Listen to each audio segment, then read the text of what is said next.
नमस्कार प्यारे स्टूडेंट। आज हम अध्याय 3 चतुर्भुजों को समझना सीखेंगे। ठीक है ना। तो चलिए शुरू करते हैं।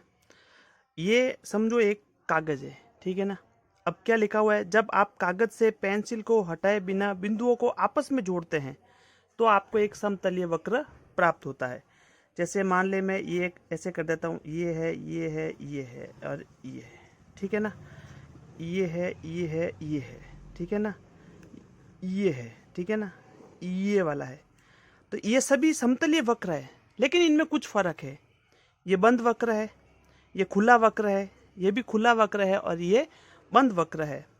लेकिन अगर मैं इसको ऐसे ऐसे और ऐसे कर दूं तो ये समतलीय वक्र नहीं है, क्योंकि ये इनकी भुजाएं एक दूसरे को काट रही है। तो भुजाएं आपस में कटनी नहीं चाहिए। ठीक है ना। उनको हम समतलीय वक्र कहते हैं। इसके बाद में अब हम पढ़ते हैं बहुभुज। ठीक है ना।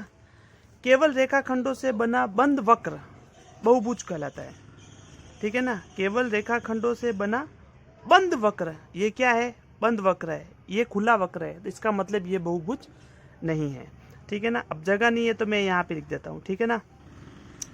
जैसे ये एक क्या है, ये एक बहुभुज है। ठीक है ना। ये भी एक बहुभुज है। ठीक है ना। अब मैं इसको ऐसे ऐसे ऐसे ऐसे ऐसे ऐसे कर दूं, ये भी एक बहुभुज है, क्योंकि इनकी भुजाएं एक दूसरे को काटती नहीं है। ठीक है ना। अब बहुभुज दो प्रकार के होते हैं, उत्तल बहुभुज और अवतल बहुभुज। उत्तल बहुभुज के विकर्ण बहिर्भाग में नहीं होते हैं तथा अंतःकोणों का मान 180 डिग्री से कम होता है। जैसे मान लीजिए मैंने ये वर्ग बनाया। ठीक है ना। तो अब इसके अंदर के जो कोण है ना, ये सभी 180 डिग्री से छोटे होंगे। ठीक है ना। और इनके जो विकर्ण है, ये देखिए, ये विकर्ण इनको बोलते हैं।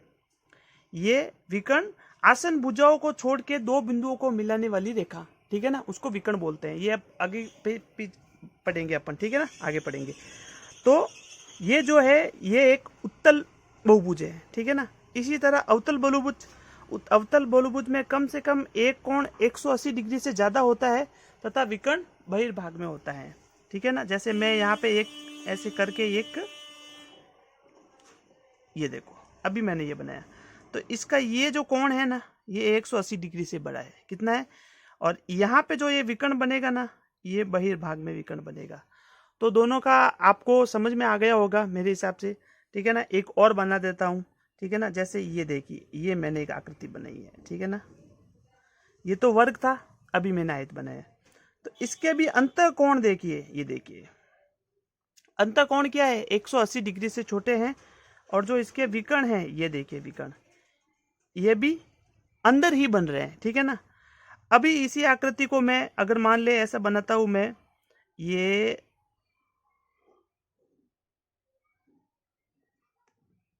अभी मैंने ऐसा बनाया। ठीक है ना। तब देखिए, इसमें ये विकर्ण बाहर की तरफ बन रहा है और इसका अंदर का जो एक कोण ये है, ये 180 डिग्री से भी बड़ा है। ठीक है ना। तो क्लियर हो गया। अगर आपको नहीं समझ में आ रहा है तो आप कमेंट कीजिए, मैं आपको एकदम वापस क्लियर से बताऊंगा, या उसका एक अलग से वीडियो बनाऊंगा जब मेरा चैप्टर कंप्लीट हो जाएगा। ठीक है ना। अब आगे चलते हैं। देखिए, अब समबहुभुज और विषम बहुभुज। ठीक है ना। ऐसे बहुभुज जिनकी सभी भुजाएं और सभी कोण समान होते हैं, जैसे कि वर्ग क्या है? एक समबहुभुज है। ठीक है ना। ये वर्ग है। ये भुजा, ये भुजा, ये भुजा और ये भुजा, चारों भुजाएं आपस में बराबर है। ठीक है ना। और इसके जो कोण है, अंतःकोण है, ये भी क्या है? आपस में बराबर है। ठीक है ना। विषम बहुभुज, ऐसे बहुभुज जिनकी सभी भुजाएं और कोण समान नहीं होते हैं। ठीक है ना। अब मान लिए मैं यहाँ पे एक आयताकार आकृति बनाता हूँ, तो इसकी ये भुजा और ये भुजा तो बराबर है, लेकिन ये भुजा और ये भुजा बराबर नहीं है, इसीलिए ये क्या है? एक विषम बहुभुज है। लेकिन इनके कोण सभी बराबर है। ठीक है ना। लेकिन उससे कोई फर्क नहीं पड़ता है, क्योंकि इसकी भुजाएं बराबर नहीं है, इसलिए एक विषम बहुभुज है। और एक ये सम बहुभुज है। सम बहुभुज क्या है? जिसकी सभी भुजाएं और कोण समान होते हैं। विषम बहुभुज क्या है? जिसकी सभी भुजाएं और कोण समान नहीं होते हैं। ठीक है ना। तो अभी हमने क्या पढ़ा? अभी हमने समतलीय वक्र पढ़ा है। ठीक ठीक है ना। उसके बाद में हमने ये उत्तल और अवतल बहुभुज पढ़ा है, ठीक है ना, और सम और विषम बहुभुज पढ़ा है, ठीक है ना। अब बहुभुज के बाह्य कोणों का योग, मान लीजिए मैंने ये की त्रिभुज की आकृति बनाई है, ठीक है ना। अब ये आकृति है, मान ले मैं यहाँ ए बी और सी। अब मैं यहां से चलता हूं तो चलता हूं, धीरे धीरे चलता चलता यहाँ पे चलता जाऊंगा। ये जो कोण है ये सभी 180 डिग्री से छोटे हैं, ठीक है ना, क्योंकि ये सब उत्तल बहुभुज है। अब लेकिन जो ये वाला कोण है,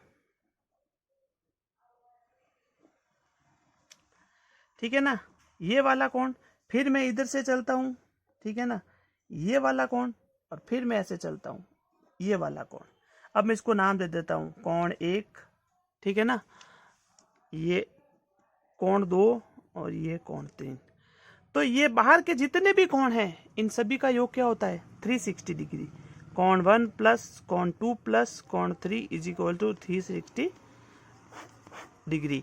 अब मान लो इसका ले लेता हूं या इसका ले लेता हूं, ठीक है ना। अब मैं आपको एग्जाम्पल दिखा रहा हूं, ठीक है ना।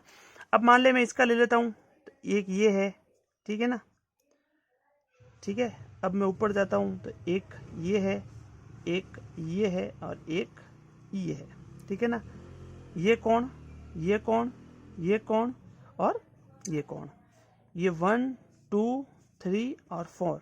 तो कोण 1 प्लस कोण 2 प्लस कोण 3 प्लस कोण 4 इज इक्वल टू 360 डिग्री। क्या होता है? 360 डिग्री। मतलब कैसा भी बहुभुज हो, उसके बाहर जितने भी कोण बनेंगे उसका मान क्या होगा? 360 डिग्री होगा, ठीक है ना। तो ये कुछ बेसिक परिभाषाएं थी। अब विकर्ण बता देता हूं मैं क्या है। मान लीजिए ये दो आसन भुजा है, क्या है? ये ए, ये बी और सी, ये दोनों क्या है? आसन भुजा है। इनको छोड़ के जिस भी बिंदु पे ये मिलाती है उसको ही विकर्ण कहते हैं, ठीक है ना। ये यहाँ पे डी है, ठीक है ना। तो बी का विकर्ण क्या होगा? ये होगा विकर्ण। ये बी डी एक विकर्ण है और ए सी एक विकर्ण है, ठीक है ना, क्योंकि ये दोनों आसन भुजाओं को नहीं काटती है और सीधा विकर्ण बनाती हैं, ठीक है ना। बहुत सारे बच्चे वीडियोस देखते हैं लेकिन चैनल को सब्सक्राइब नहीं करते, तो मैं आपसे रिक्वेस्ट करता हूं आप चैनल को सब्सक्राइब कीजिए और वीडियो को लाइक तो अवश्य कीजिए, क्योंकि उससे हमको मोटिवेशन मिलता है, ठीक है ना। तो हमको ऐसा लगता है और वीडियोस बच्चों के लिए बनाने चाहिए। और कमेंट कीजिए आपको कैसा लगता है, समझ में आ रहा है, समझ में नहीं आ रहा है, ठीक है ना। अगले वीडियो में हम 3.1 के क्वेश्चन को हल करेंगे। धन्यवाद।